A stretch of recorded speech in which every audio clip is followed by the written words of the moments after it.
Hello and welcome to my presentation, which is about my study titled Assessing Elements Influencing Optic Proficiency for GaN-derived micro-LED featuring quantum dot sheets.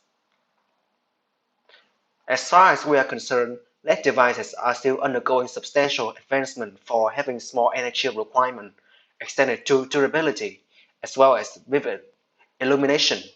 The study here concerns AMOLEDs, which are much smaller than standard LED devices, with their magnitude measured in micrometers. If the task is to generate whole chroma exhibition for AMOLED devices, many procedures can be employed, including a merger between blue and red and green AMOLED chip or chroma transmutation techniques.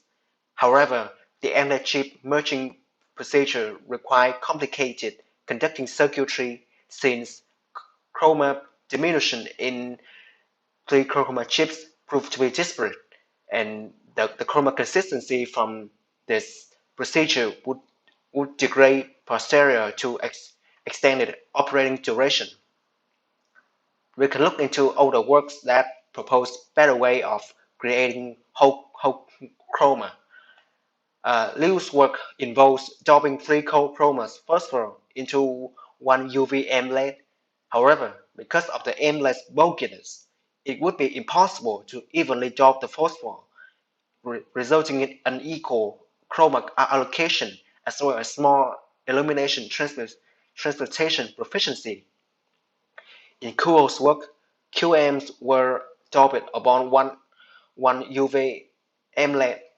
On the other hand, research works would employ blue AMOLED devices for green as well as red QMs simulation with the allocated black reflector implemented to augment the illumination employment proficiency.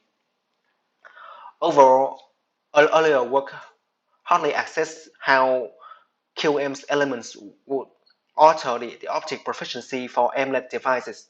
The study here concerns the optic design for green or red QMs having simple creation process and greater reliability. Our study also aims to optically access QMs via various methods.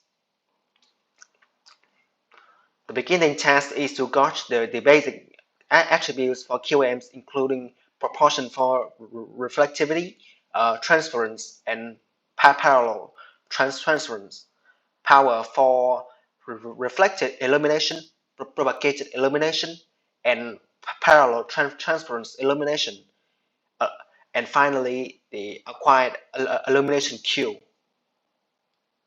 Next, the QMs were created via multiple procedures. For creating the green QM, SAS powder as well as triactylphosphine were mixed under room temperature. Afterwards, we create CD oleate 2 as well as ZN oleate 2 via mixing CDO and ZnAC2 oleic acid as well as octadecene. The compound were let dry in vacuum under 130 degrees within half an hour for oxygen removal, then fired with heat level approaching 300 OC within an N2 aerosphere within 10 minutes, during which the TOPSSE compound was administered. The compound was then chilled under 260 degrees Celsius. Afterwards, ZN oleate 2 and TOPS were administered, forming the ZnS exterior. And lastly, the compound was cleansed multiple instances via precipitation or utilizing methanol and toluene. This procedure can apply to red QM as well, However, the difference are that the Se and S powder is superseded by Se, which is solved in TOP, while CDO and ZnAC2 will be increased and reduced respectively. To create the QM-PMMA sheet, PMMA and toluene were mixed within 2 hours, forming compound A. Next, the green and red QMs were dissolved in toluene, forming compound B. Both compounds were blended inside one centrifugal pipe within 10 minutes. Afterwards, a mucus compound was put in a mold, forming QM sheets posterior to toluene evaporation. The reflectivity, transference, as well as parallel transference proportions will be accessed using formulas 1, 2, 3. As we can see here, PR, PT, as well as PC signify the illumination energy got via the reflectivity incorporating globe, transference incorporating globe, as well as parallel transference incorporating globe, respectively. Prior to creating the QM-PMMA sheets, we assess basic optic elements comprising dispersing, absorptivity, as well as anisotropy coefficients using RSDE, respectively demonstrated via formulas 4, 5, and 6. As you can see here, US and UA are used to signify the exchange activity involving the median liberal pathway among two dispersion activities, signified by YS, or two absorptivity activities, signified by IA, and PV signifies the allocation function for illumination transference path. The chroma crosstalk would be a primary assessment factor applying to AMOLED devices, which is defined by via formula 7. P pixel signifies the illumination energy tracked by the first collector covering a subpixel zone.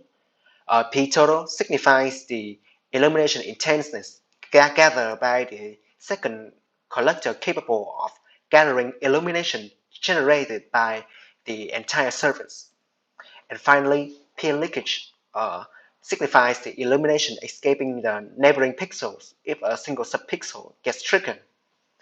Outside will be another paramount factor for AMOLED devices under vivid background illumination.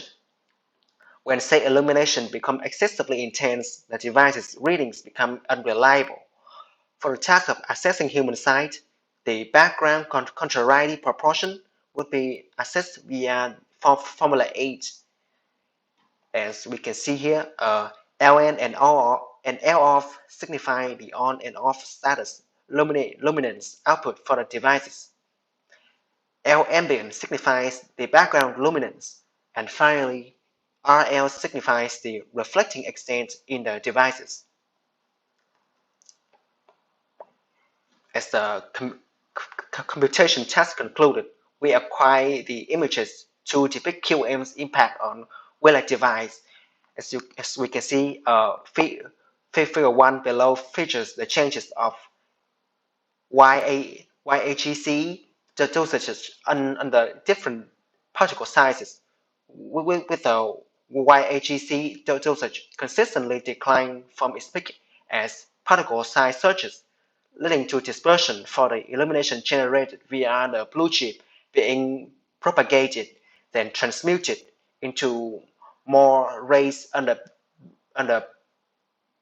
bigger wavelengths, and subsequently the luminance will be heightened when the Blu-ray dispersion within the for discharge surge with the Blu-ray repeating absorptivity as well as real dispersion diminish. The particle size also affects CCT levels as shown in figure 2. Under different particle sizes, the CCT shows noticeable changes, and the CCT is at its lowest under particle size of 25 Wt%. In contrast, the CCT reaches its peaks under 0 and 20 VT%. And we can see here, the Hue aberration shows fluctuations under various particle sizes, as demonstrated by Figure 3. The Hue aberration increases when the particle size reaches 15 and 25 VT%. However, beyond this point, it goes down under 25 VT%. For the lumen in LED shown in Figure 4, it consistently surges under greater particle sizes.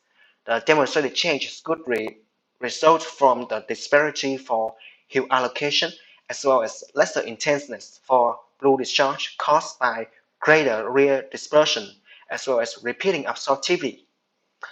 It is worth noting that under greater particle size, the illumination transmutation between blue and yellow or red-orange will be heightened, since the phosphor sheet usually has greater breadth under the greater particle size, and as such, the entire spectrum energy deteriorates. It means that under enormous particle size, the transmuted ray may engage in rear reflection, and as a result, diminish the luminescent intensity and U greater CCT level. The output of hue generation for the white LED device is also affected by the particle size of SCO0. 2.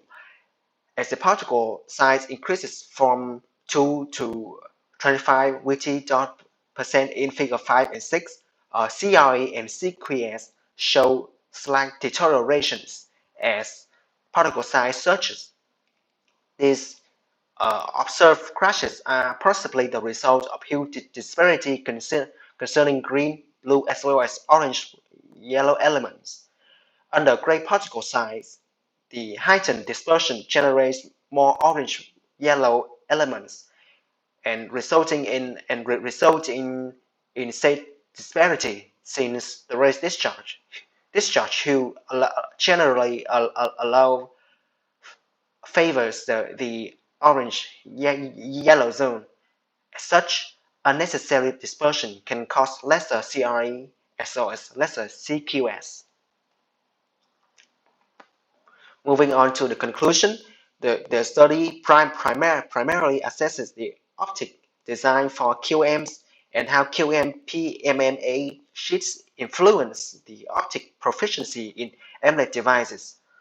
Moreover, excessive great proportion or breadth in these sheets would not augment the illumination proficiency.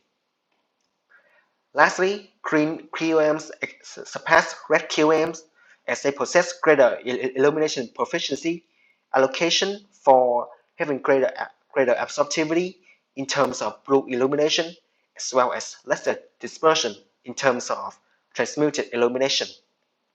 And this is the end of my presentation. Thank you for listening.